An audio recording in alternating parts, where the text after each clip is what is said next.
भाई, आज आपण ऑफिसला जातो, EMI भरतो, करिअर बनवतो. पण विचार करा, एका काळात असा एक माणूस होता जो स्वतःच्या आयुष्याचा नाही तर पूर्ण समाजाचं भविष्य बदलण्याचं स्वप्न पाहत होता. आणि त्या स्वप्नासाठी त्याच्या मागे शांतपणे उभी होती त्याची स्त्री. मंडळी, 4 एप्रिल 1906 एक साधं लग्न झालं, पण त्या दिवशी इतिहासाला मिळाली एका महामानवाची सर्वात मोठी ताकद. तर नमस्कार मित्रांनो, स्वागत आहे तुमचं आपल्या भावाच्या चॅनल द दख्खन रायडरमध्ये. इथे फक्त आपण मोटो व्लॉग नाही, इथे राईडसोबत आपण माइंडसेट तयार करतो. आजच्या राईडमध्ये बोलूया डॉक्टर बाबासाहेब आंबेडकर आणि रमाई यांच्या नात्याबद्दल. जिथे प्रेमापेक्षा मोठा होता त्यांचा त्याग, विश्वास आणि संघर्ष. मित्रांनो, 4 एप्रिल 1906ला बाबासाहेबांचं लग्न झालं रमाईसोबत. तेव्हा बाबासाहेब फक्त 15 वर्षाचे आणि रमाई फक्त 9 वर्षांचे.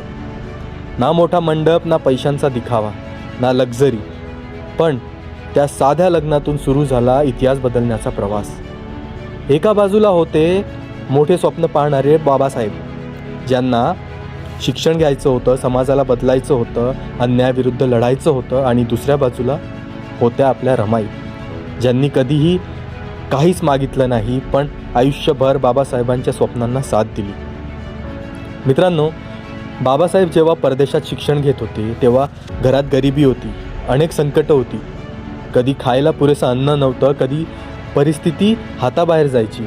पण रमाईने कधी तक्रार केली नाही, कारण त्यांना माहीत होतं हा माणूस फक्त स्वतःसाठी नाही लढत आहे, तर लाखो लोकांच्या भविष्यासाठी लढतोय. विचार करा मित्रांनो, आज आपण छोट्या छोट्या प्रॉब्लेममध्ये हार मानतो. नेटवर्क नाही, सॅलरी कमी आहे, लोक सपोर्ट नाही करत. पण त्या काळात रमाई आणि बाबासाहेबांनी संघर्षात सुद्धा स्वप्न जिवंत ठेवलं.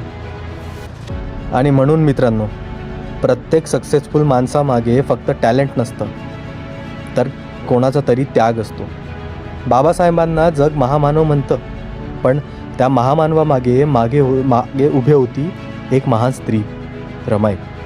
आज सोशल मीडियावर आपण सक्सेस पाहतो, पण मागचा स्ट्रगल कोणालाच दिसत नाही. रमाईचं नाव इतिहासात कमी बोललं जातं, पण बाबासाहेबांच्या प्रत्येक यशामागे त्यांचा शांत त्याग उभा होता.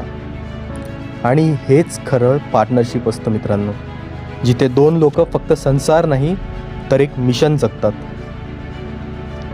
तर मित्रांनो, आजच्या राईडमधून एक गोष्ट लक्षात ठेवा, मोठं होण्यासाठी फक्त टॅलेंट लागत नाही, तर तुमच्यावर विश्वास ठेवणारी माणसं लागतात. रमाईचं आयुष्य आपल्याला शिकवतं त्याग कधीच वाया जात नाही.